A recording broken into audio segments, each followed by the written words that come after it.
Yaorana et bienvenue dans Manava. Aujourd'hui, dans le cadre de la compréhension du fonctionnement des différents tribunaux de Tahiti, nous nous penchons sur l'organisation et les missions du tribunal foncier. J'accueille pour en parler Laure Bélanger, qui est magistrate coordonnatrice du tribunal foncier, Aurélie Torres, qui est médiatrice en affaires foncières, Stéphanie Wang Yen, qui est avocate, et Garline Agnier, qui est assesseure au tribunal foncier. Mesdames, ravi de vous accueillir. Bonjour. Laure, de quand date la création du tribunal foncier et pourquoi est-ce particulier à la Polynésie ? Alors, le tribunal foncier est une juridiction assez récente puisqu'il est entré en vigueur en décembre 2017. Et c'est effectivement une juridiction qui est spécifique, propre à la Polynésie française. Il n'y a pas d'autre tribunal foncier en France. Voilà, donc c'est la loi de 2004 qui l'avait instaurée. Ça a été réactivé en 2015 et voilà, c'est rentré vraiment en vigueur en décembre 2017.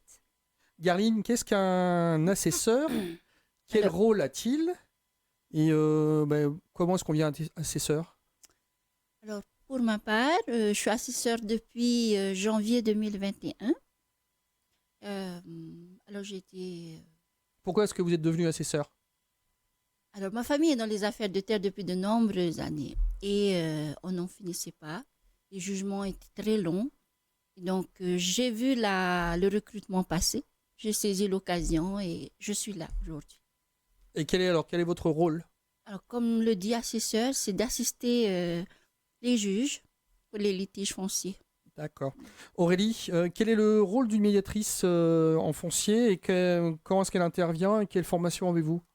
Alors, le rôle du médiateur, c'est de s'occuper de la relation. Au tribunal foncier, on va regarder les liens juridiques, mais on n'a pas le temps de raconter son histoire. Or, quand on a un lien avec une terre, c'est qu'on a une histoire. On se retrouve souvent, malheureusement, en conflit pour pouvoir justement justifier de quels sont nos droits par rapport à cette terre. Et là, la médiation vient restaurer un peu le dialogue, mettre en lien les personnes. Et c'est ça qui est intéressant. Et apaiser les choses, ouais, j'imagine. Tout à fait, oui. Ouais, tout à fait, apaiser. Stéphanie, vous êtes spécialisée en droit foncier. Tout à fait. Comment est-ce qu'on y vient et est-ce que c'est une spécificité en Polynésie également ? C'est une spécificité parce qu'il n'y a pas de spécialisation en tant que telle en droit foncier. Moi, c'est une passion qui s'est transmise de mère en fille puisque ma maman, maître Chansavang, a fait ça pendant 45 ans. Et donc, je me suis plongée dedans et voilà comment je suis arrivée à faire au quotidien du droit foncier. Alors vous dites qu'il n'y a pas de spécificité, c'est-à-dire que vous avez fait, on va dire, un droit... Voilà, il n'y a pas de spécialisation, donc il y a pas, on peut pas passer de diplôme de spécialisation, mais par contre faire le diplôme d'avocat, et puis ensuite, moi-même, j'ai un diplôme droit social, et arrivé ici, vu la spécificité polynésienne, je me suis spécialisée dedans. Enfin, en tout cas, j'en pratique au quotidien. Laure, comment est constitué le tribunal foncier ? Alors, le tribunal foncier, c'est une petite équipe. On est 9 en tout. On était 12 à sa création. Voilà, on a perdu 3 personnes. On a 3. Il est divisé en sections. On a 3 sections. Donc, une section, un greffier. Et en plus de cela, on a un personnel de greffe qui est à l'accueil, puisqu'on a un accueil spécifique au tribunal foncier. C'est pas l'accueil général du tribunal. On a un accueil dédié pour les affaires de terre. On a également une greffière fonctionnelle qui gère tout le greffe du tribunal foncier. On a un personnel de greffe qui s'occupe également de la numérisation. On a des très gros dossiers aux affaires de terre, donc c'est très important de pouvoir les numériser. On a également un assistant de justice et un juriste assistant. Et une interprète également, puisque dans toutes les audiences, on a une interprète... pour pouvoir traduire pour pouvoir parler en français et en tahitien. Voilà, exactement. Et ça, alors le fait qu'il y ait un interprète, ça c'est obligatoire. C'est très important même, c'est indispensable pour les gens, parce que le droit, c'est une matière qui est quand même complexe, et c'est mieux parfois que les personnes, pour une meilleure compréhension, pour que moi je comprenne mieux aussi ce que les personnes veulent dire, qu'elles s'expriment dans la langue pour laquelle dans lequel c'est plus facile pour elles. Et voilà. Oui, tout à fait. Sur quel texte vous vous basez pour traiter un dossier ? Est-ce qu'il y a un code foncier polynésien ? Alors, on applique le droit civil, enfin, il y a le principe et puis il y a des nuances. Les principes, c'est qu'on applique pour les règles de fond le code civil français, donc qui s'applique partout en France. En revanche, les règles de procédure, ce sont des règles spécifiques à la Polynésie française, puisqu'on a un principe de répartition de compétences en Polynésie. Et donc, on a le Code de procédure civile de la Polynésie française qui comporte des dispositions propres au fonctionnement du tribunal foncier. Donc, on a vraiment une procédure très particulière au tribunal foncier. Voilà. Après, la difficulté dans les affaires de terre, c'est que très souvent, on règle des successions qui remontent à très loin, souvent au milieu du 19e siècle. Et comme le principe en droit, c'est qu'on applique la loi applicable au moment du décès, on est aussi tenu de connaître toutes les réglementations qui existent depuis le milieu du 19e siècle, ce qui est parfois un peu compliqué. Donc, par votre explication, on vient de comprendre en une phrase la complexité du tribunal foncier et pourquoi, en clair, les dossiers ne se règlent pas en 3 semaines ou Certains un mois. dossiers, voilà, nécessitent un peu de temps. Quel type, alors, vous en avez parlé, mais quel type de dossier se retrouve sur votre bureau, alors, principalement ? Alors, le tribunal foncier, donc, c'est les affaires qu'on appelle les affaires de terre. Les affaires de terre, c'est beaucoup d'affaires de partage d'indivision suite au décès d'une personne. On peut réexpliquer ce qu'est l'indivision ? Alors l'indivision, c'est notamment pour ce qui concerne le tribunal foncier, quand on a une personne qui décède, je prends l'exemple simple de parents qui décèdent et qui laissent des enfants, leur patrimoine va se retrouver en indivision, enfin les enfants vont se retrouver en indivision. Donc il y a plusieurs propriétaires sur Ça un veut dire terrain, qu'ils par ont, exemple. voilà, ils sont tous propriétaires de la même chose. Donc ils ont des droits de propriété, mais on ne sait pas exactement, ils ne sont pas définis. Donc pour qu'après chacun puisse avoir sa part privative du bien, il va falloir partager. Et si c'est une terre, la diviser. Et là, chacun aura sa part à lui. Et donc évidemment, j'imagine qu'on rentre dans des considérations, si on parlait de l'humain tout à l'heure, on va y venir, mais telle parcelle est considérée comme plus attrayante que telle parcelle. Comment des personnes veulent vendre, d'autres personnes ne veulent pas vendre. Exactement. Les grandes difficultés pour le partage, c'est d'abord le principe même du partage. Tout le monde ne veut pas sortir de l'indivision. Et c'est d'ailleurs pas une obligation. Parfois, il peut y avoir d'autres solutions. On peut rester en indivision, faire une convention, s'entendre entre les indivisaires plutôt que de systématiquement partager. Donc déjà, il peut y avoir des oppositions sur le principe même du partage. Et puis ensuite, des difficultés, des litiges sur la façon de partager. Effectivement, sur l'attribution de s'il y a plusieurs terres, plusieurs personnes voudraient la même terre. Donc c'est toutes ces difficultés, effectivement, qu'on va résoudre. J'imagine que c'est là où Aurélie intervient aussi souvent pour comprendre, analyser et essayer de proposer quelque chose. Tout à fait, surtout de mettre les personnes en lien, comme je disais tout à l'heure, pour qu'elles puissent communiquer. Mais c'est aussi parce qu'on a souvent aussi des affaires de terre qui remontent à plusieurs générations d'indivision. Et c'est là où toute la complexité est là, parce que les familles sont très divisées, il y a beaucoup de personnes. Les terres sont souvent occupées, même si elles sont en indivision.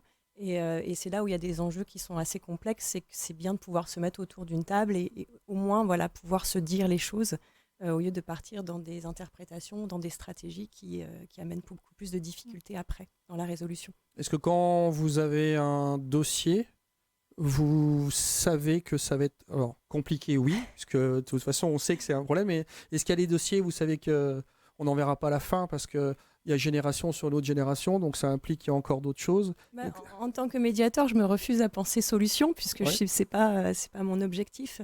Déjà, si les personnes arrivent juste à se dire les choses, à se parler, c'est déjà quelque chose c'est déjà un grand pas, en fait, puisqu'on parlait tout à l'heure d'apaisement, et je veux dire, tout le monde aspire à plus de paix. Donc voilà.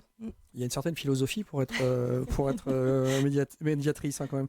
Stéphanie, en moyenne, combien de temps faut-il pour monter un dossier et comment est-ce que ça se plaide ? Est-ce que ça se plaide comme au pénal, ce genre de choses ? Non, pas au pénal, on est devant le tribunal foncier, donc le dossier se monte personnellement pendant plusieurs mois, parce qu'il y a beaucoup de documents qui sont exigés par le tribunal foncier lorsqu'on dépose une requête. Il faut établir l'origine de propriété des terres et ensuite il faut établir la dévolution successorale des personnes pour attacher en fait la terre aux personnes.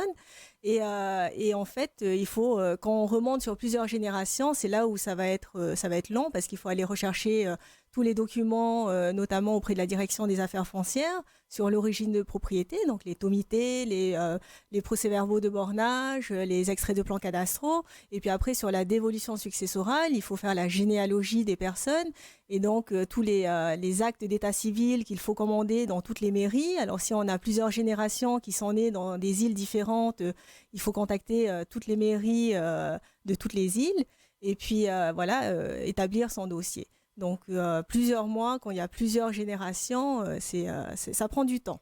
Et en plus, là, c'est en admettant que ça se passe à Papeete ou à Tahiti. Et j'imagine que quand on est dans des îles, même pas éloignées, mais ça doit démultiplier les problématiques. Et la notion de temps aussi. Oui, alors après il y a une concentration des moyens sur Papeete, c'est-à-dire qu'on a accès à la majorité des documents sur Papeete, donc on peut monter les dossiers à partir de Papeete. D'accord. Après c'est les audiences, il y a des audiences, il y a un tribunal détaché à Raiatea. Donc, on ne peut pas se déplacer systématiquement en tant qu'avocat, mais les audiences se tiennent sur place. Il y a un tribunal également aux Marquises. Et après, il y aura le tribunal forain, en fait. Garline, l'assesseur comment elle apporte son aide à la magistrate et quel est votre rôle concret? Alors, nous sommes convoqués à nos audiences un mois à l'avance. Donc, nous recevons nos rapports. Alors, nous sommes tenus aussi d'agir de manière active. Hein. Ce n'est pas tout d'être assesseur et de venir à l'audience. Et, donc, il y a du travail en amont. Il y a du travail en amont quand même. Et même si nous recevons nos rapports, et c'est très bien, parce que ça nous aide à avoir un regard du contenu, nous sommes tenus quand même d'aller au tribunal foncier, d'aller dans le dossier, d'éplucher, de comprendre, de lire les jugements pour pouvoir donner un meilleur avis au juge. C'est un avis consultatif alors? Oui. Et est-ce que...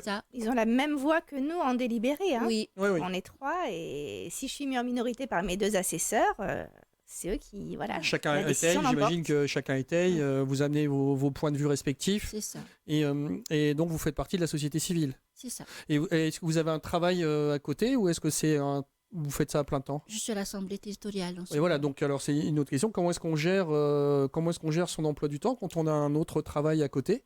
On a un agenda, on a un planning, on s'y tient, on s'organise. Il y a une partie quand même d'implication et de sacerdoce, mais presque quoi, parce que c'est beaucoup de travail. Oui.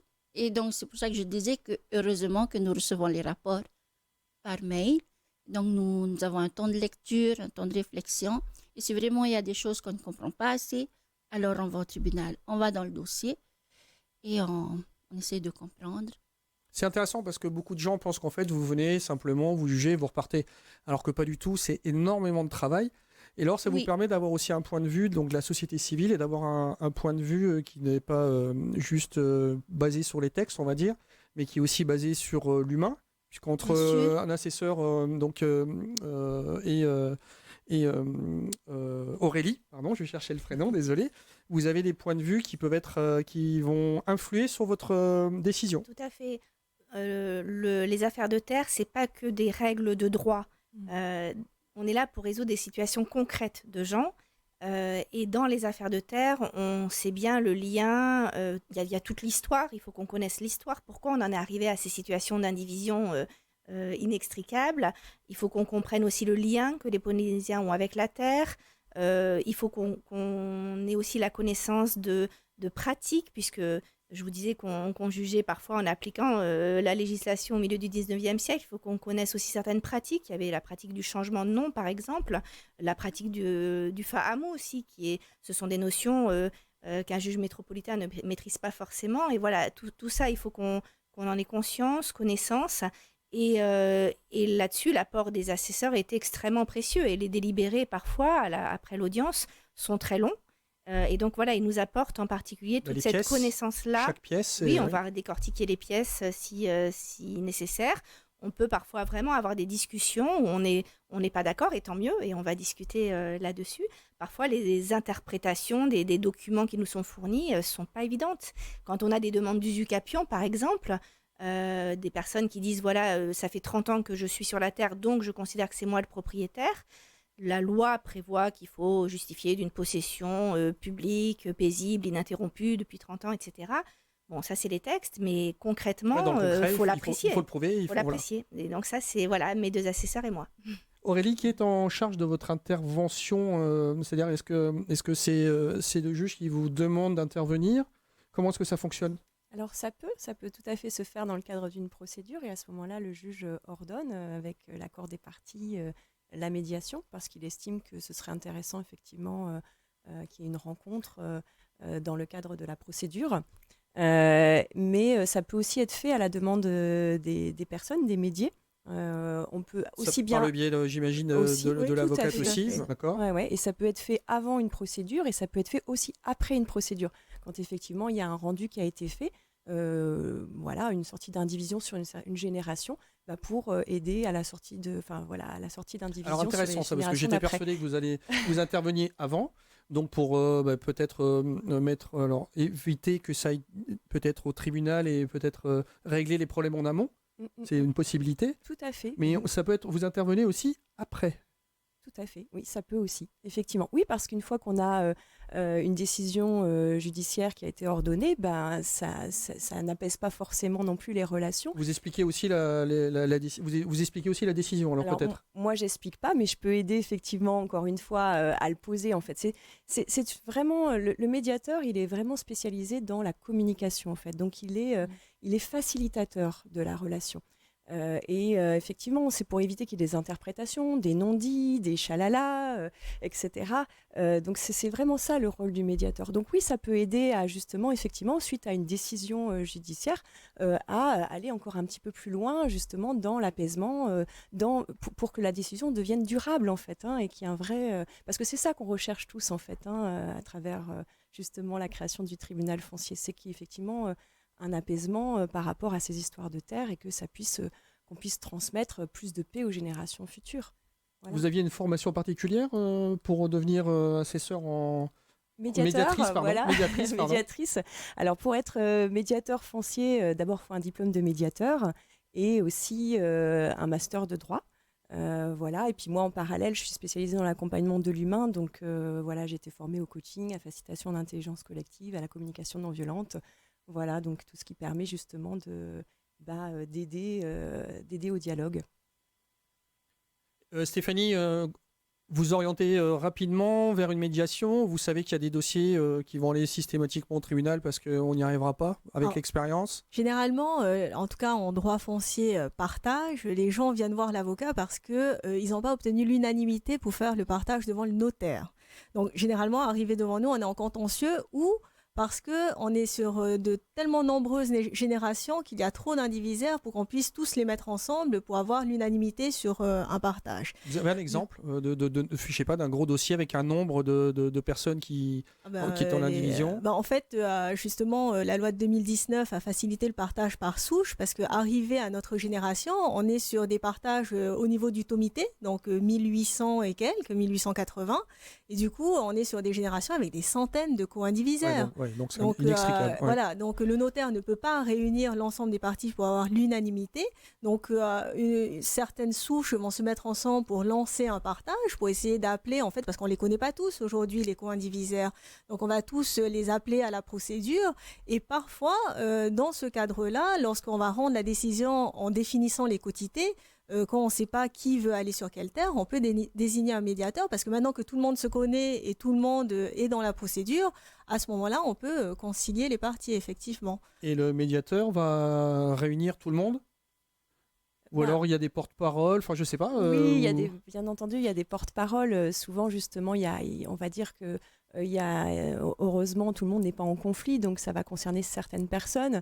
Et l'idée, c'est justement de les contacter ceux-là, d'essayer de les faire venir, parce que souvent, il y a même plus de dialogue du tout, il n'y a plus de contact, en fait. Donc, l'objectif va être là. Mais oui, réunir tout le monde, c'est pas forcément possible. Garline, donc Madame juge doit, elle a le côté, elle a le droit, elle essaye de l'appliquer. Enfin, vous essayez pas, vous l'appliquez. Mais Garline, il y a un juste milieu entre les connaissances de la Polynésie, l'humain, le droit. Comment est-ce que vous adaptez tout ça pour forger une décision? En tout cas, moi, je me situe au milieu. Avec mon regard extérieur. Et en assistant Madame le juge, quand on est en audience et qu'on a les familles face à nous, on voit les problématiques. On a vu le dossier déjà et donc on a un avis. Parfois, ça ne correspond pas tout à fait, mais on essaie d'être juste, au fait, dans les décisions à donner. On essaie de comprendre les familles dans leurs besoins, dans leurs demandes. On essaie d'être juste. Le droit est là, la loi est là, mais voilà.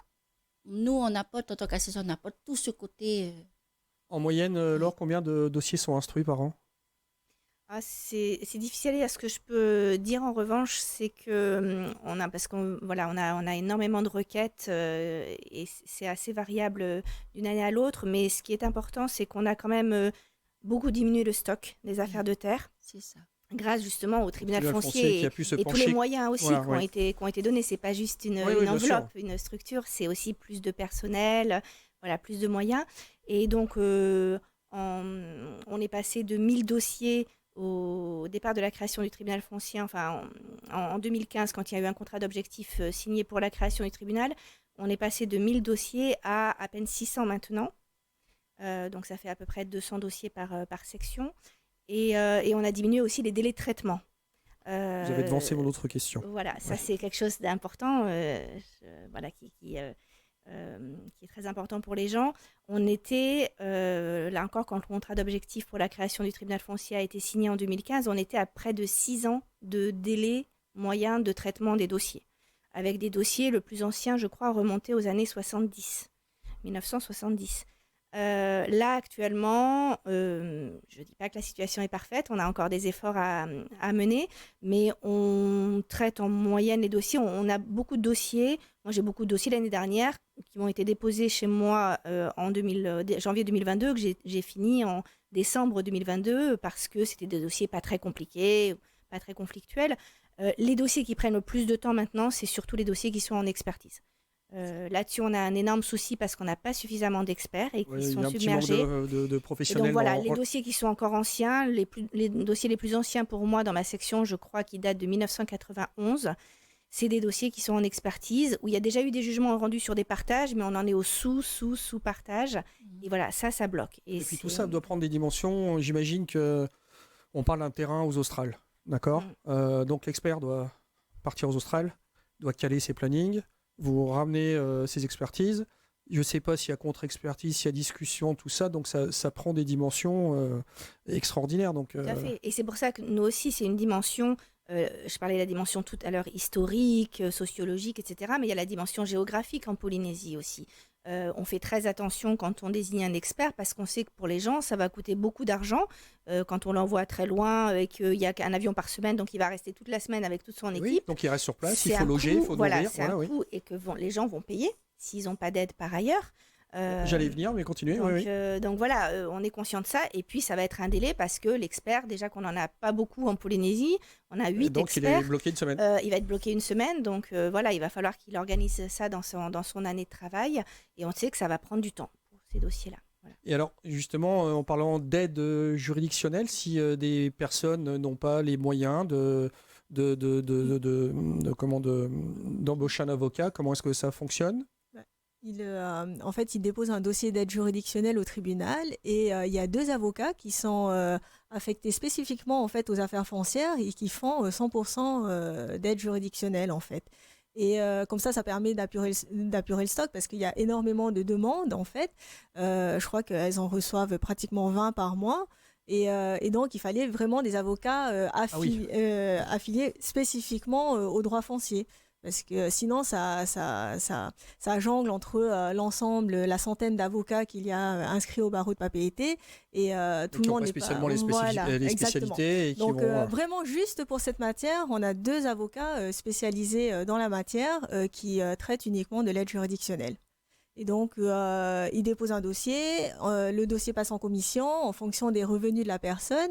Et ensuite, s'il est accepté, c'est les 2 avocats qui vont les représenter. Et à partir de ce moment-là, effectivement, tous les frais annexes sont pris en charge par le territoire, l'État. L'État.